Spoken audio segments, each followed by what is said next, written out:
Di mana itu? Ada calonnya Penan. Karya aku tak besar orang si apa baca kunci Habis kalau nah jadi nah ya boy Gojek sampai Gojek kita maling HP itu Dia semenjak Gojek ganti goreng ini kan sepi kan numpang tidak ada tutup nah bayar lampu bayar gaji Apa namanya? maling HP Sakit tadi. Kali mau ikut namanya ngambil namanya itu Pak ikut Caranya sama mana caranya?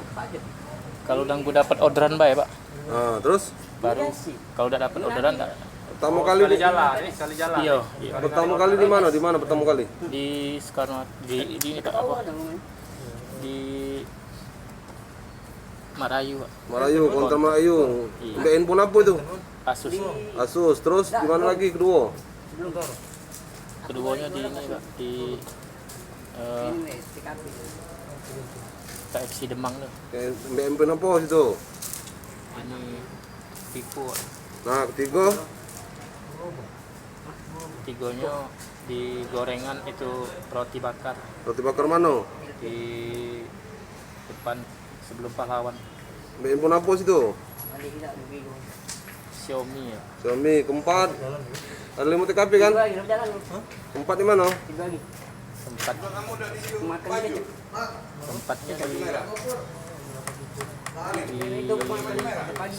oh, Basti Rahmat pak Nah, kalau 5 TKP itu kau laku ke sehari apa tiap hari? Ganti-gantian harinya? Oh, makasih ya. ganti-gantian hari Tiga pak lagi. Oh, berarti kelang saring mbak situ, kelang saring mbak situ. nunggu ada orderan baik pak kalau ganti orderan tak Orderan apa maksudnya? Gojek pak Oh, uang mesen Gojek berarti sama kamu minta ambil handphone lah itu. tidak pak bukan itu sambilan kan orderan langsung ambil HP orderan kan Oh, ambil orderan, makanan ya mbak itu ya? iya Oh, ambil handphone, cek handphone, Iya. HP. iya Dah teko lari ke. iya pak Lah tu jual berapa kok handphone? itu jual Iya, lah tu jual berapa? 3 ekor 3 iko. Berapa duit kalau galonnya? 2 juta Berapa? 2 juta 2 juta. Untuk apa? makan ya pak Anak berapa kita? 3 3.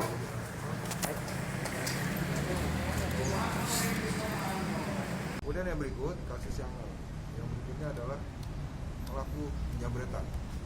Dia remote datang ke konter handphone, kemudian diambil barangnya, handphonenya, kemudian dia kembalikan dulu. Juga ada beberapa TKP lain. Kemudian kasus yang ketiga, nah ini pembantu rumah tangga yang motif mengambil barang dari majikan sedikit sehingga kerugian total senilai kurang lebih taksiran 50 juta. Dari ketiga laporan polisi ini tentunya menunjukkan bahwa pelaku ini punya motif ekonomi, ingin menguasai properti atau barang milik korban. Oke, thank you. Sip.